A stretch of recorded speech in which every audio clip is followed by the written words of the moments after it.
जय हिंद प्यारे बच्चों। तो चलिए आगे बढ़ाते हैं हमारे टॉपिक को एक और मध्यवर्ती स्पीसीज के साथ, जिसका नाम है बच्चों क्या, मुक्त मूलक, या इसे हम अंग्रेजी में कहते हैं फ्री रेडिकल। मुक्त मूलक क्या होते हैं, इसके बारे में हम इस लेक्चर में बात करेंगे और साथ ही साथ हम देखेंगे कि कैसे हम प्रेरणिक प्रभाव के आधार पर मुक्त मूलकों के स्थायित्व की तुलना कर सकते हैं। बिल्कुल बच्चों, इससे जेडबलई मेंस या नीट में सीधे स्थायित्व की तुलना करने को आपको प्रश्न पूछा जा सकता है और साथ ही साथ ये आपको काम पड़ेगा जब आप 12वीं की अभिक्रियाएं, रासायनिक अभिक्रियाएं जब देखेंगे ऑर्गेनिक केमिस्ट्री में, तो जब उनकी क्रियाविधि पढ़ेंगे तो वहां पर भी आपको मुक्त मूलक बहुत ज्यादा काम पड़ेगा। तो चलिए देखते हैं कि आखिर ये मुक्त मूलक होता क्या है। तो बच्चों, मुक्त मूलक को समझने के लिए सबसे पहले कुछ बातें करेंगे हम। आपने देखा होगा इलेक्ट्रॉन सामान्यतः युग्म के रूप में होते हैं। जो इलेक्ट्रॉन बंध बनाने में भाग लेते हैं उन्हें हम कहते हैं बच्चों बंधी इलेक्ट्रॉन युग्म, और जो इलेक्ट्रॉन युग्म बंध बनाने में भाग नहीं लेता है उसे कहते हैं हम एकाकी इलेक्ट्रॉन युग्म। यानी कि बेटा इलेक्ट्रॉन हमेशा जोड़े में रहना पसंद करते हैं युग्म में, ठीक है। यानी दो इलेक्ट्रॉन पाए जाते हैं हमेशा एक साथ, चाहे वो बंध बनाए चाहे वो बंध ना बनाए। लेकिन कभी कभी ऐसा देखा गया कि कार्बन परमाणु पर एक अकेला इलेक्ट्रॉन भी उपस्थित होता है, जोड़ा नहीं बेटा, एक अकेला इलेक्ट्रॉन उपस्थित होता है, तो उसे हम कहते हैं मुक्त मूलक। और इस एक अकेले इलेक्ट्रॉन को बच्चों हम क्या कहते हैं, विषम इलेक्ट्रॉन। देखिए इलेक्ट्रॉन हमेशा जोड़े में है मतलब दो दो में है, दो दो में है मतलब वो तो हो गया सम। और कभी ऐसा अगर आ गया कि एक अकेला इलेक्ट्रॉन है तो उसे ही बोलेंगे बच्चों हम विषम इलेक्ट्रॉन। और विषम इलेक्ट्रॉन युक्त कार्बन परमाणु क्या कहलाता है, मुक्त मूलक। ठीक है बच्चों। तो चलिए इसकी परिभाषा अगर हमें लिखनी हो तो बड़े आराम से हम लिख सकते हैं कि मुक्त मूलक आखिर होगा क्या। हम बोल सकते हैं विषम इलेक्ट्रॉन युक्त, विषम इलेक्ट्रॉन युक्त कार्बन परमाणु। अब विषम इलेक्ट्रॉन मतलब बेटा क्या है, कोष्टक में मैं लिख दे रहा हूं एक अकेला इलेक्ट्रॉन। विषम इलेक्ट्रॉन का मतलब यहां पर क्या है बेटा, एक अकेला इलेक्ट्रॉन युक्त कार्बन परमाणु क्या कहलाएगा बच्चों, मुक्त मूलक। ठीक है। तो बहुत इंपॉर्टेंट बात है, ध्यान रखें, जब भी कार्बन परमाणु में एक अकेला इलेक्ट्रॉन उपस्थित होगा बेटा तो उसे हम बोलेंगे मुक्त मूलक। जैसे उदाहरण के तौर पर हम देख सकते हैं, आपके सामने मैं कुछ स्पीसीज लिख रहा हूं CH3, और यहां पर बेटा एक अकेला इलेक्ट्रॉन हमने बना दिया। जब ये एक अकेला इलेक्ट्रॉन मैंने बना दिया तो ये बन गया मुक्त मूलक। CH3 को बेटा मैथिल समूह कहते हैं, तो ये होगा मैथिल मुक्त मूलक। और ये जो एक अकेला इलेक्ट्रॉन बना हुआ है इसे कहते हैं बच्चों हम विषम इलेक्ट्रॉन। क्या कहेंगे, विषम इलेक्ट्रॉन। इसी प्रकार से जैसे मान के चलिए यहां पर ये दूसरा स्पीसीज है, इसमें भी देखिए कार्बन में क्या है, एक अकेला इलेक्ट्रॉन है, तो ये भी कहलाएगा बच्चों मुक्त मूलक। कुल मिलाकर के जब कार्बन में ऐसा एक अकेला इलेक्ट्रॉन यानी कि विषम इलेक्ट्रॉन उपस्थित होगा तो उसे हम बोलेंगे बच्चों क्या, मुक्त मूलक। चलिए फिर देखते हैं कि आखिर ये मुक्त मूलक में कौन सा संकरण होता है, क्या ज्यामिति होती है, और भी बहुत सारी बातें इसके बारे में हम करेंगे। तो इसमें सारी चीजों को समझने के लिए हम अपना मैथिल मुक्त मूलक ले लेते हैं, सस्ता सा उदाहरण है, इजीली हमें चीजें समझ में आ जाएंगी। तो अगर इसकी बेटा संकरण की बात करूं तो इसका जो संकरण होता है, संकरण होगा sp2।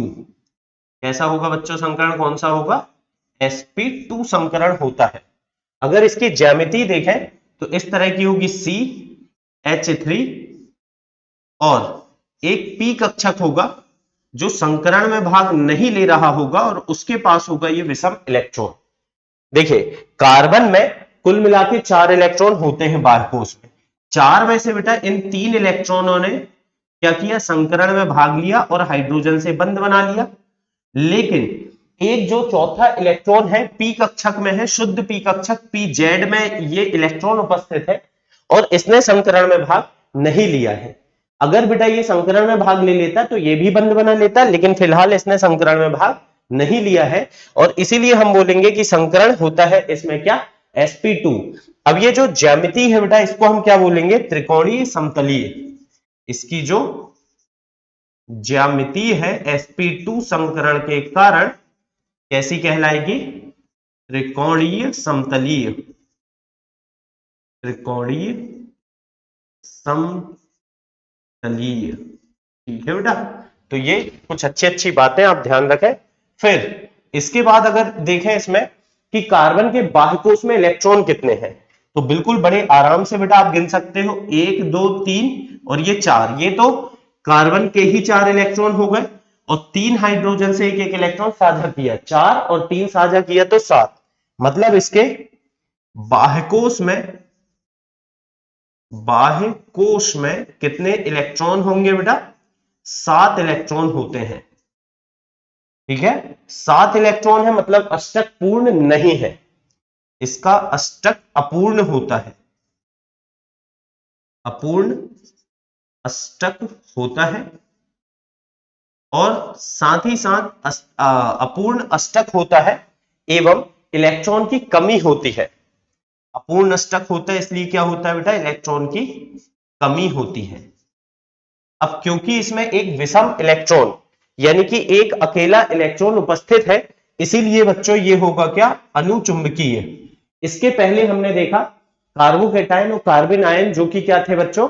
प्रतिचुंबकीय। लेकिन जो मुक्त मूलक होते हैं ये इनका चुंबकीय व्यवहार ध्यान रख सकते हैं आप, क्योंकि इनमें विषम इलेक्ट्रॉन है, इसीलिए बेटा ये होंगे कैसे? अनुचुंबकीय। और कुछ बोल सकते हैं इसके बारे में? बिल्कुल बोलेंगे बेटा। क्या ये इलेक्ट्रॉन यूं ग्रहण कर पाएगा? इलेक्ट्रॉन की कमी तो है सर। इलेक्ट्रॉन की कमी होने के कारण ये जहां भी इलेक्ट्रॉन दिखेंगे वहां आकर्षित होगा। इलेक्ट्रॉन की कमी के कारण ये इलेक्ट्रॉन की तरफ आकर्षित होगा, यानी ये इलेक्ट्रॉन स्नेही होगा। क्या होगा बच्चों? ये इलेक्ट्रॉन स्नेही। फिर इलेक्ट्रॉन स्नेही होगा, लेकिन बच्चों ध्यान रखें ये लुईस अम्ल नहीं होगा। सामान्यतः देखा गया है कि जो इलेक्ट्रॉन स्नेही अभिकर्मक होते हैं वे लुईस अम्ल भी होते हैं, लेकिन ये नहीं होगा। क्यों? लुईस अम्ल किसे कहते हैं? जो इलेक्ट्रॉन युग्म ग्राही हो। बेटा ये इलेक्ट्रॉन युग्म को ग्रहण नहीं कर पाएगा। क्यों? युग्म मतलब 2 इलेक्ट्रॉन, 7 इसके पास है, ये तो एक इलेक्ट्रॉन अकेला ग्रहण करेगा, इसीलिए बच्चों ये लुईस अम्ल नहीं होगा। लुईस अम्ल नहीं होता है। ठीक है, तो ये कुछ बातें हैं जो आपको इसके बारे में पता होनी चाहिए। अब बेटा जैसे हमने देखा कार्बोकेटायन में, कार्बन आयन में 3 प्रकार के होते हैं, प्राथमिक, द्वितीयक, तृतीयक। उसी तरह से बच्चों हमारे जो मुक्त मूलक है, मुक्त मूलक जो होते हैं ये भी बच्चों कितने प्रकार के होते हैं? 3 प्रकार के। कौन कौन से? प्राथमिक, द्वितीयक और तृतीयक। ये भी होंगे क्या? प्राथमिक। प्राथमिक मुक्त मूलक को बेटा हम 1 डिग्री लिखेंगे। कोई भी हो, चाहे कार्बोकेटायन हो, चाहे कार्बन आयन हो, चाहे मुक्त मूलक है, अगर बच्चों प्राथमिक है तो उसे हम 1 डिग्री लिखते हैं। फिर दूसरा होगा आपका क्या? द्वितीयक कार्बोकेटायन, जिसे प्यार से बच्चों हम क्या लिख सकते हैं? 2 डिग्री। और इसी प्रकार से बेटा हमारा तीसरा होगा तृतीयक कार्बोकेटायन, यानी कि 3 डिग्री कार्बोकेटायन। ठीक है, तो चलिए एक एक करके देखते हैं कि प्राथमिक, द्वितीयक, तृतीयक का कॉन्सेप्ट क्या है। तो यदि जिस कार्बन परमाणु पर विषम इलेक्ट्रॉन उपस्थित है, क्या बोल रहा हूं बच्चों में? जिस कार्बन परमाणु पर विषम इलेक्ट्रॉन उपस्थित है, यदि वह सीधे सीधे कितने बेटा? या तो 0 कार्बन से जुड़ा हो या तो बच्चों 1 कार्बन से जुड़ा हो, तो उसे हम कहते हैं क्या? प्राथमिक मुक्त मूलक। क्या बोल रहा हूं बेटा? मैं एक बार फिर से रिपीट करूंगा मेरी बात को। जिस कार्बन में क्या है बच्चों? जिस कार्बन में विषम इलेक्ट्रॉन उपस्थित है वह सीधे सीधे डायरेक्टली केवल 1 कार्बन से जुड़ा हो या एक भी कार्बन से ना जुड़ा हो, तो उसे हम कहते हैं प्राथमिक। जैसे ये देखिए, विषम इलेक्ट्रॉन वाला जो कार्बन है किसी अन्य परमाणु से, कार्बन परमाणु से नहीं जुड़ा है, इसीलिए ये होगा प्राथमिक। यहां पर जो विषम इलेक्ट्रॉन वाला कार्बन है केवल एक ही कार्बन से डायरेक्ट जुड़ा हुआ है, इसलिए ये भी होगा बच्चों प्राथमिक। यहां पर विषम कार्बन परमाणु वाला, विषम इलेक्ट्रॉन वाला कार्बन परमाणु केवल एक ही कार्बन से डायरेक्ट जुड़ा है, तो ये भी होगा बेटा कैसा? प्राथमिक। जबकि द्वितीयक किसको कहेंगे? यदि आपका विषम इलेक्ट्रॉन वाला कार्बन परमाणु डायरेक्टली दो कार्बन परमाणुओं से जुड़ा हो। कितने बेटा? यदि विषम इलेक्ट्रॉन वाला कार्बन परमाणु डायरेक्टली दो कार्बन से जुड़ा हो तो उसे बोलेंगे द्वितीयक मुक्त मूलक। जैसे यहां पर देखिए, ये रहा विषम इलेक्ट्रॉन, ये कार्बन डायरेक्टली दो कार्बन से जुड़ा हुआ है, इसीलिए बच्चों इसे बोलेंगे द्वितीयक मुक्त मूलक। यहां पर भी देखिए, ये रहा विषम इलेक्ट्रॉन और ये कार्बन जो है डायरेक्टली दो कार्बन से जुड़ा हुआ है, इसलिए ये भी होगा क्या? द्वितीयक मुक्त मूलक। इसी प्रकार से बेटा हम तृतीयक मुक्त मूलक को भी समझ सकते हैं कि जिस कार्बन परमाणु पर विषम इलेक्ट्रॉन उपस्थित है, यदि वह सीधे सीधे कितने बेटा? तीन कार्बन परमाणुओं से जुड़ा हो। कितने कार्बन परमाणुओं से जुड़ा हो? तीन कार्बन परमाणुओं से जुड़ा हो तो उसे हम कहेंगे क्या? तृतीयक मुक्त मूलक। जैसे यहां पर देखिए, विषम इलेक्ट्रॉन वाला जो कार्बन है डायरेक्टली तीन कार्बन से जुड़ा है, तो ये कहलाएगा बच्चों क्या? तृतीयक मुक्त मूलक। यहां पर भी बेटा विषम इलेक्ट्रॉन वाला कार्बन सीधे सीधे तीन कार्बन से जुड़ा है, तो यह भी होगा आपका क्या? तृतीयक मुक्त मूलक। तो इस तरीके से हम प्राथमिक, द्वितीयक, तृतीयक मुक्त मूलक का वर्गीकरण कर सकते हैं। चलिए फिर आगे हम देखेंगे अब यहां पर कि कैसे हम मुक्त मूलक के स्थायित्व की तुलना करेंगे। मुक्त मूलकों का स्थायित्व, हेडिंग डाल लीजिए आप लोग भी, मुक्त मूलकों का स्थायित्व। कैसे बेटा हम प्रेरणिक प्रभाव के आधार पर इसके स्थायित्व की तुलना कर सकते हैं। एक दो उदाहरण से हम इसको समझेंगे और बाद में ढेर सारे प्रश्न तो हम लगातार कर ही रहे हैं, है ना। तो चलिए देखते हैं बेटा, मुक्त मूलकों का अगर आप स्थायित्व की तुलना करना चाह रहे हो तो मैं दो उदाहरण से अपनी बात को समझाता हूं। जैसे बच्चों, पहला उदाहरण जो है, इसमें मैंने तीन स्पीसीज बनाए। ये तीन स्पीसीज है। अब आपको पहचानना है कि किसका स्थायित्व अधिक होगा। अब देखिए यहां पर क्या है, आवेश तो है नहीं।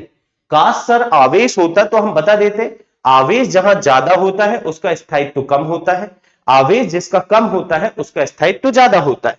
यहां आवेश तो है नहीं सर, फिर किससे बताएंगे? चलिए देखते हैं। देखिए यहां पर जो पहला वाला उदाहरण है, पहला वाला जो स्पीसीज है, इसमें तो कोई समूह जुड़ा नहीं है बेटा, तो यहां ना तो प्लस आई प्रभाव लग रहा है ना तो माइनस आई प्रभाव लग रहा है।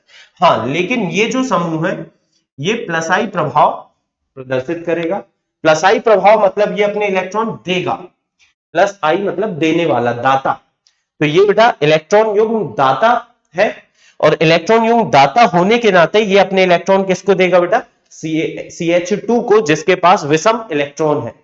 ये जो कार्बन है जिसमें विषम इलेक्ट्रॉन उपस्थित है, इसमें बेटा बाह्य कोश में 7 इलेक्ट्रॉन होते हैं, और अगर कोई समूह अपने इलेक्ट्रॉन देगा तो ये इलेक्ट्रॉन लेके 7 से बेटा 8 की तरफ जाता है। समझिए, खुद के इसके पास 7 है, अगर कहीं से इलेक्ट्रॉन का जुगाड़ हो जाए तो 7 से किस तरफ भागेगा? 8 होने के तरफ। 8 हो पा रहा है नहीं हो पा रहा है वो मतलब नहीं है बेटा, लेकिन ये 8 के तरफ जाएगा। 8 के तरफ जाएगा मतलब अष्टक पूर्ण होने की तरफ जाएगा, और अष्टक के जितने करीब होगा स्थायित्व उतना अधिक होगा। तो हम इससे समझ सकते हैं कि ये प्लस आई प्रभाव जो है, इसके कारण ये अपने इलेक्ट्रॉन इसे देगा, और इसमें अष्टक के तरफ जाने के कारण हम क्या बोलेंगे बेटा? इलेक्ट्रॉन ग्रहण करके कार्बन परमाणु अष्टक पूर्ण करने की ओर बढ़ेगा। अब हो पाएगा अष्टक, नहीं हो पाएगा मैं ये नहीं बोल रहा हूं, क्योंकि इलेक्ट्रॉन देता थोड़ी है, थोड़ा सा बस जाता है, थोड़ा सा जा रहा है तो अष्टक तो पूर्ण हो नहीं रहा। हाँ, लेकिन 8 के तरफ तो जा रहा है ना बेटा, तो अष्टक पूर्ण करने की ओर बढ़ता है।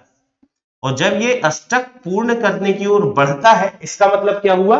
कि स्थायित्व भी बढ़ेगा। तो हम यहां लिख देंगे अष्टक पूर्ण करने की ओर बढ़ता है, जिसके कारण क्या होगा बच्चों? स्थायित्व भी बढ़ता है। स्थायित्व भी बढ़ता है। तो अच्छा पॉइंट है बेटा, नोट कर ले, ऐसे ध्यान रखें, नहीं तो कई बार बड़े आसानी से बच्चे इनमें छोटी मोटी मिस्टेक कर देते हैं। चलिए देखते हैं हम। अब ये तो था प्लस आई, यहां पर बेटा दो दो कार्बन है और दोनों ही प्लस आई देंगे। ये बात तो अब हमें करते करते बहुत समय हो गया कि कार्बन की श्रृंखला हमेशा प्लस आई प्रभाव देगी, यानी ये अपने इलेक्ट्रॉन दो दो जनी मिलके अपने इलेक्ट्रॉन इस कार्बन की तरफ देंगे, यानी कि जिस कार्बन में 7 इलेक्ट्रॉन है बाह्य कोश में, उसके पास ज्यादा इलेक्ट्रॉन आएंगे। ज्यादा इलेक्ट्रॉन आएंगे तो वो अष्टक के और नजदीक जाएगा, अष्टक के और नजदीक जाएगा तो स्थायित्व तो और ज्यादा होगा। मतलब बेटा कुल मिलाकर के, क्योंकि इसमें प्लस आई प्रभाव और ज्यादा है, इसका प्लस आई है लेकिन प्लस आई थोड़ा कम है, क्योंकि एक ही कार्बन अपने इलेक्ट्रॉन बढ़ा रहा है, यहां पर दो दो जनी मिलकर इलेक्ट्रॉन दे रहे हैं, तो इसका जो प्लस आई है बच्चों वो तुलनात्मक रूप से ज्यादा है, और प्लस आई ज्यादा है तो इलेक्ट्रॉन ज्यादा जाएंगे, उससे अष्टक के और नजदीक जाएगा, स्थायित्व बढ़ेगा। यानी कि बच्चों स्थायित्व का क्रम हमें इस तरह से प्राप्त होगा। हमें यह शिक्षा प्राप्त होती है कि प्लस आई प्रभाव जितना ज्यादा होगा, देखिए जो समूह विषम इलेक्ट्रॉन वाले कार्बन से जुड़ा है उसका प्लस आई प्रभाव जितना ज्यादा होगा, जितने ज्यादा इलेक्ट्रॉन वो ग्रहण करेगा अष्टक के उतने नजदीक जाएगा, और अष्टक के जितने नजदीक जाएगा बेटा स्थायित्व उतना ज्यादा होगा। यानी कि इन शॉर्ट अगर हम लिखना चाहें तो हम लिख सकते हैं कि सर अगर प्लस आई प्रभाव ज्यादा होगा तो इसका मतलब है कि मुक्त मूलक का स्थायित्व भी ज्यादा होगा। मुक्त मूलक का स्थायित्व कैसा होगा बच्चों? अधिक होगा। वहीं अगर हम देखें कि प्लस आई प्रभाव जिसका कमजोर है, प्लस आई तो है लेकिन अगर किसी का प्लस आई थोड़ा दुर्बल टाइप का, कमजोर टाइप का है, तो उसका स्थायित्व भी कम होगा, मुक्त मूलक का स्थायित्व कम होगा। अब देखिए बहुत अच्छी अच्छी बातें बताता हूं मैं आपको, इससे हम ये भी बोल सकते हैं बेटा, देखो प्लस आई प्रभाव बढ़ रहा है तो स्थायित्व तो बढ़ रहा है, प्लस आई प्रभाव घट रहा है तो स्थायित्व तो घट रहा है। इस बात से हम ये भी बोल सकते हैं कि, क्या बोल सकते हैं बच्चों, कि मुक्त मूलक का जो स्थायित्व होता है, मुक्त मूलक का स्थायित्व जो होगा ये कैसा होगा बेटा? समानुपाती होगा प्लस आई प्रभाव के। समानुपाती होगा किसके बेटा? प्लस आई प्रभाव। मतलब प्लस आई प्रभाव जितना ज्यादा, मुक्त मूलक का स्थायित्व भी उतना ज्यादा। आई होप आपको समझ में आ गया होगा। चलिए अब माइनस आई प्रभाव को समझने के लिए हम दूसरा उदाहरण लेते हैं बेटा। मुक्त मूलक का ही मैं एक उदाहरण ले रहा हूं।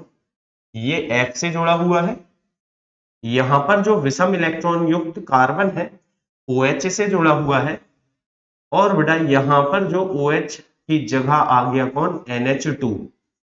तो देखिए यहां पर क्या है, ये जो फ्लोरीन है कौन सा प्रभाव देगा बेटा? माइनस आई। OH का ऑक्सीजन जो है ये भी उच्च ऋण विद्युतीय है तो मतलब माइनस आई, और बच्चों नाइट्रोजन भी क्या देगा? माइनस आई। ठीक है, ये मतलब सारे परमाणु उच्च ऋण विद्युतीय होने के कारण माइनस आई प्रभाव प्रदर्शित करते हैं।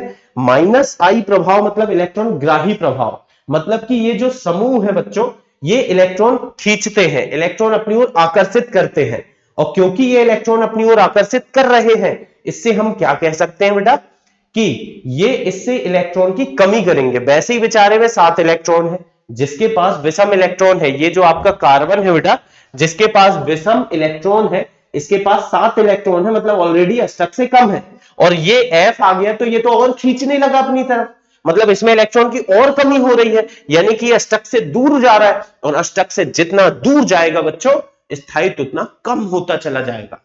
तो क्योंकि F क्या कर रहा है बेटा?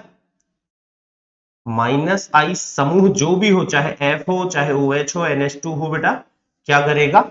इलेक्ट्रॉन ग्रहण करके, इलेक्ट्रॉन ग्रहण करके क्या कर रहा होगा? कार्बन परमाणु को अष्टक से अष्टक पूर्ण होने से रोकता है या अष्टक पूर्ण होने से दूर करता है। ठीक है, होने से दूर करता है। अब अष्टक पूर्ण होने से दूर करता है मतलब बेटा अष्टक पूर्ण अब नहीं हो पा रहा, अष्टक पहले थोड़ा बहुत हो ही रहा था, अब और नहीं हो पा रहा, यानी कि स्थायित्व घटता है ना। अतः स्थायित्व घटता है, अतः स्थायित्व। देखिए सारे लॉजिक पता होने चाहिए ताकि आगे चल के जब आप ऑर्गेनिक की रिएक्शंस पढ़ो ना तो आपको ये सब बातें पता होंगी तो बहुत फायदा मिलेगा, अच्छी केमिस्ट्री पढ़ पाओगे आप। देखिए केमिस्ट्री दो तरीके से, एक तो बोलते हैं कई लोग कि सर हम रट्टा मार लेंगे, रट्टा मार केमिस्ट्री बेटा बस आप बोर्ड परीक्षा में मार्क्स ला सकते हो, उससे ज्यादा कुछ नहीं कर पाओगे आप। अगर आप चाहते हो नीट या जेडब्ल्यू मेंस जैसे अच्छे एग्जाम्स में आप कुछ कर सको तो आपको सब्जेक्ट समझना ही पड़ेगा। तो चलिए देखते हैं हम अभी क्या होगा। इससे हम ये समझते हैं कि माइनस आई प्रभाव जितना तगड़ा होगा, जितना ज्यादा होगा, मुक्त मूलक का स्थायित्व उतना कम होगा। देखिए एफ है, एफ ज्यादा इलेक्ट्रॉन खींचता है अपनी तरफ, इसका माइनस आई प्रभाव तगड़ा है सबसे, तो इसीलिए इलेक्ट्रॉन की जो कमी है इसमें वो और ज्यादा हो जाएगी। मतलब कि 7 इलेक्ट्रॉन थे लेकिन ये ज्यादा खींच लिया इनने तो 7 से और कम इलेक्ट्रॉन होंगे इसमें। इसमें थोड़ा कम खींच रहा है बेटा, यहां पर सबसे कम खींच रहा है, मतलब माइनस आई यहां का सबसे ज्यादा है, सबसे ज्यादा माइनस आई है, मतलब कि ये सबसे ज्यादा इलेक्ट्रॉन खींच रहा है, मतलब अष्टक से सबसे ज्यादा दूर ले जा रहा है ये, और अष्टक से सबसे ज्यादा दूर ले जा रहा है इसका मतलब क्या है, स्थायित्व तो सबसे कम हो रहा है। मुक्त मूलक का स्थायित्व, मुक्त मूलक का स्थायित्व कैसा हो रहा है बच्चों, घट रहा है। तो बड़े आराम से अच्छे से ये बातें अपन समझ सकते हैं।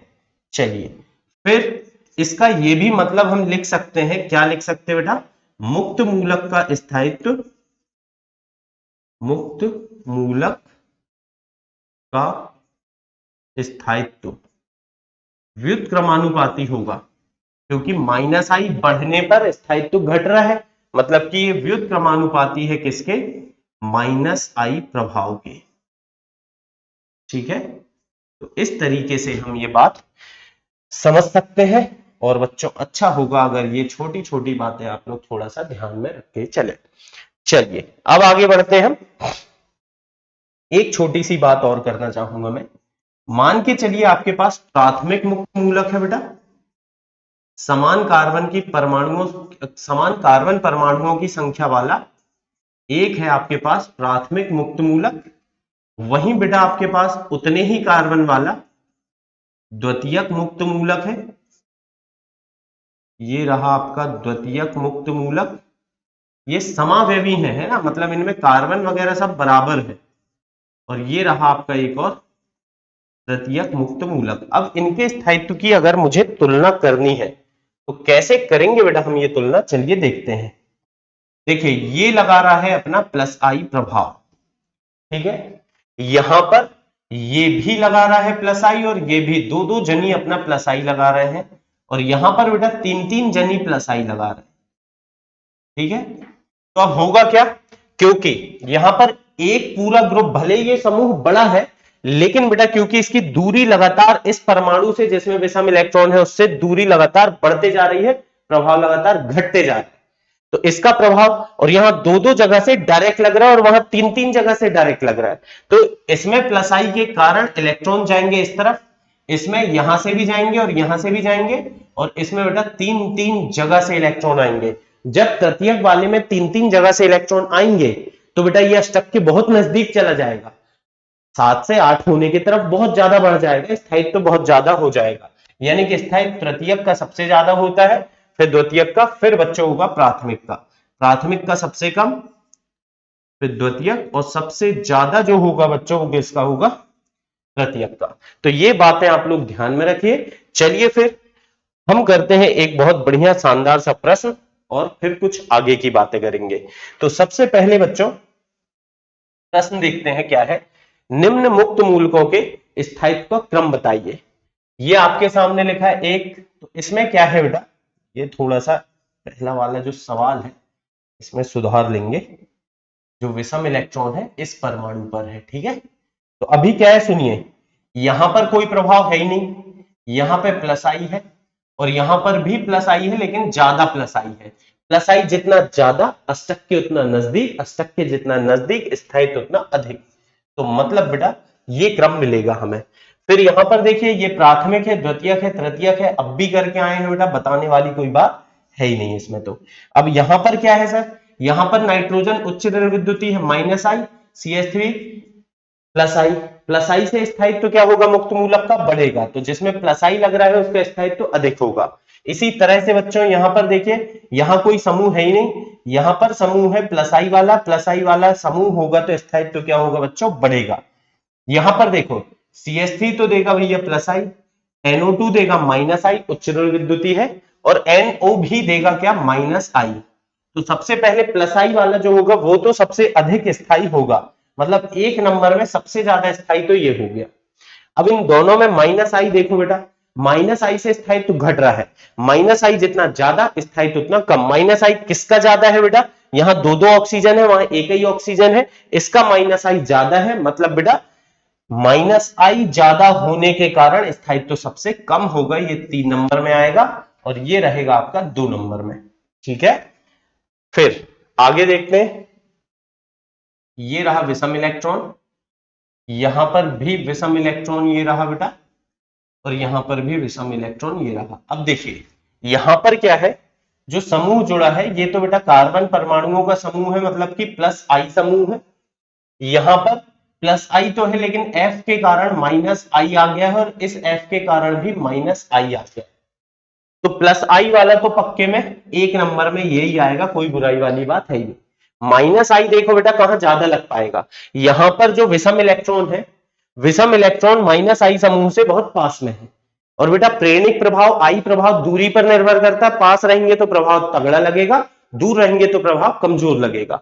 दूरी बढ़ गई यहां पर, किससे दूरी बेटा, ये जो विषम इलेक्ट्रॉन वाला कार्बन है उससे इस फ्लोरीन की दूरी बढ़ गई, ज्यादा दूर होने के कारण इसका प्रभाव थोड़ा कम लगेगा। माइनस आई लगेगा तो, लेकिन कम लगेगा। और बच्चों यहां पर माइनस आई लगेगा लेकिन ज्यादा लगेगा, माइनस आई जितना ज्यादा स्थायित्व उतना कम। तो इस तरह का क्रम मिलेगा, सबसे अधिक स्थायी प्लस आई वाला, फिर बेटा इन दोनों में माइनस आई इसमें कम है क्योंकि ये दूर है, इसमें माइनस आई ज्यादा है क्योंकि ये पास है। इसी तरह से यहां पर भी देखिए, ये माइनस आई समूह है फ्लोरीन, यहां भी माइनस आई और माइनस आई। क्या प्रेरणिक प्रभाव यानी कि आई प्रभाव दूरी पर निर्भर करता है, बिल्कुल सर दूरी पर निर्भर करता है, मतलब जैसे जैसे विषम इलेक्ट्रॉन वाले कार्बन से फ्लोरीन दूर जा रहा है तो उसका प्रभाव कम होते जा रहा है, यानी कि इसका माइनस आई सबसे ज्यादा है, क्योंकि यहां पर ये देखो विषम इलेक्ट्रॉन के एकदम नजदीक में है फ्लोरीन, यहां पर माइनस आई बहुत कम है। क्यों है सर ये कम, क्योंकि यहां जो फ्लोरीन है वो विषम इलेक्ट्रॉन से बहुत दूर है, आप देख सकते हो। माइनस आई कम तो स्थायित्व ज्यादा, माइनस आई ज्यादा तो स्थायित्व कम, इस तरह का क्रम हमें प्राप्त होगा। चलिए फिर यहां पर देखो, फ्लोरीन जो है बेटा माइनस आई है, क्लोरीन भी माइनस आई, ब्रोमीन भी माइनस आई और आयोडीन भी माइनस आई, लेकिन आयोडीन का माइनस आई सबसे कम है। फ्लोरीन सब सर्वाधिक उच्च ऋण विद्युती होने के कारण, सर्वाधिक ऋण विद्युती होने के कारण इसका माइनस आई सबसे तगड़ा है। माइनस आई जितना ज्यादा मुक्त मूलक का स्थायित्व उतना कम। तो इसके बेस पर बेटा ये क्रम हमें प्राप्त होगा। आई होप आप लोग भी कर ही पा रहे होंगे, कोई बहुत कठिन काम तो है नहीं। यहां पर देखो बेटा अंतर क्या है, ये रहा विषम इलेक्ट्रॉन, अंतर कुछ दिख रहा है क्या बच्चों, एक ही अंतर दिख रहा है सर, यहां पर डबल बॉन्ड है और यहां पे सिंगल बॉन्ड। डबल बॉन्ड यानी द्विबंध होने के कारण ये जो कार्बन है ये sp2 संकरित है, और जबकि बच्चों ये है sp3 संकरित। अब जो sp2 संकरित कार्बन है इसकी ऋण विद्युतता ज्यादा है, क्योंकि इसका s व्यवहार ज्यादा है, प्रतिशत s व्यवहार अधिक होने के कारण ऋण विद्युतता ज्यादा होगी। ऋण विद्युतता ज्यादा होने के कारण ये इलेक्ट्रॉन को खींचेगा, और इलेक्ट्रॉन को खींचने के कारण इसको अष्टक से दूर ले जाएगा, स्थायित्व को घटाएगा, मतलब बेटा इसका स्थायित्व कम होगा। यहां पर भी देखिए ये माइनस आई है और ये भी है बच्चों माइनस आई, किसका माइनस आई ज्यादा होगा, यहां सर डायरेक्ट नाइट्रोजन जुड़ा है, यहां तो कार्बन जुड़ा है, नाइट्रोजन का माइनस आई ज्यादा होगा, इसीलिए माइनस आई ज्यादा तो स्थायित्व कम, माइनस आई कम तो स्थायित्व ज्यादा। इस तरीके के सवाल बेटा अगर आपसे पूछे जाते हैं एग्जाम्स में, नीट में या जेडब्ल्यू मेंस में, तो आप लोगों से बन जाना चाहिए। तो ये एक बहुत इंपॉर्टेंट टॉपिक था बेटा, जिसमें हमने कवर किया कि ये मध्यवर्ती होते क्या है। अब ये मध्यवर्ती कब बनते हैं, कैसे बनते हैं, इसकी बात भी हम अभी क्रियाओं में आगे चल करके करेंगे। फिलहाल आज के लेक्चर में इतना ही। आगे बेटा अगले टॉपिक में हम समझेंगे कि कैसे प्रेरणिक प्रभाव के उपयोग से हम अम्लीयता और क्षारीयता की तुलना करते हैं। तो मिलेंगे हम नेक्स्ट लेक्चर में, तब तक के लिए bye bye, have a good day. अपनी पढ़ाई पर बहुत ध्यान रखिए बेटा, और कहीं भी कोई डाउट आए तो कमेंट बॉक्स में कमेंट जरूर करिए।